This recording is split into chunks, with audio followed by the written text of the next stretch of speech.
Okay, so I've already mentioned that you're married to Jesus Christ, right, Father? Okay. I already mentioned that. So, the thing about Jesus Christ is really great is that it's kind of like your favorite stuffed toy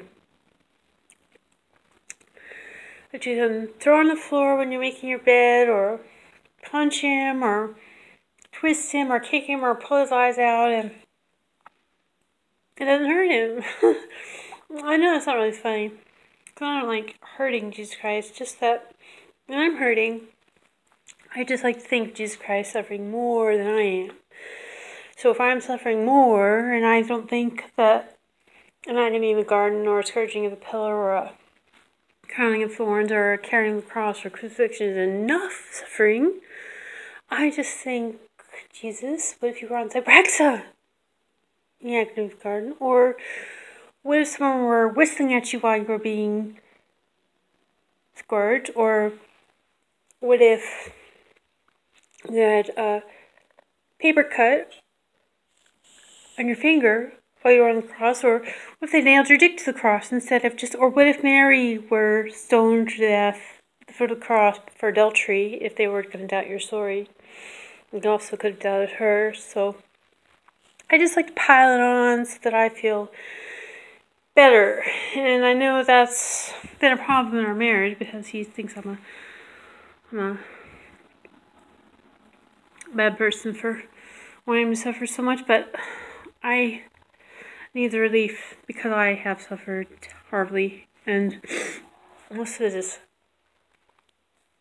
psychological, what some of it is physical. So I need someone who has suffered more, and I don't get how someone who's only suffered 6 hours can suffer more than someone who's leukemia for 2 years and is suffering, or someone who's in a car accident, broke their legs, and the airbag goes off in their face, and their face is all crushed up, and they're suffering for 6 months in the hospital before they die. How is that suffering less than Jesus Christ? I just don't get it. So, concept of suffering for Jesus taking my suffering from me doesn't work unless he suffered more, and so I have to...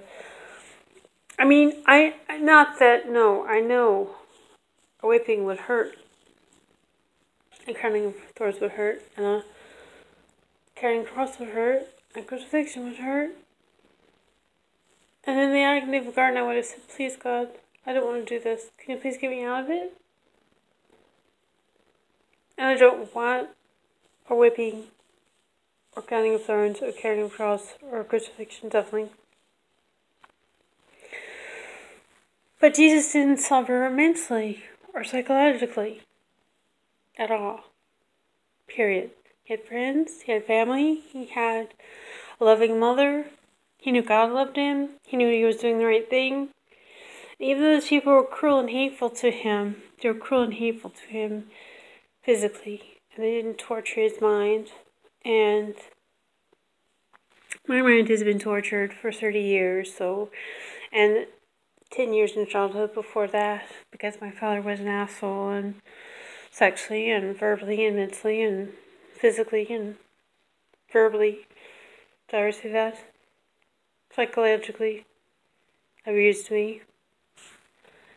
And my mother is a weird, slutty bitch who told me to sleep around and not get pregnant, even though my name is Virginia. She didn't say preserve your virginity, we named that for a reason. We want you to sleep around and not get pregnant. They never said get married and have a child because they didn't want to. They wanted an abortion. They didn't want to get married. So the first thing they did as soon as I got sick at age 19 was dump me, can me, put me in a mental institute, and get remarried and have lots of girlfriends themselves and be happy themselves. Forget about me. So I have suffered a lot. Have I suffered more than Jesus? Well, I haven't suffered a whipping that would hurt.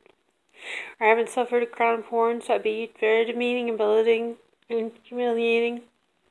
I haven't suffered a carrying a cross, so I don't know how he did physically, if he's bleeding to death.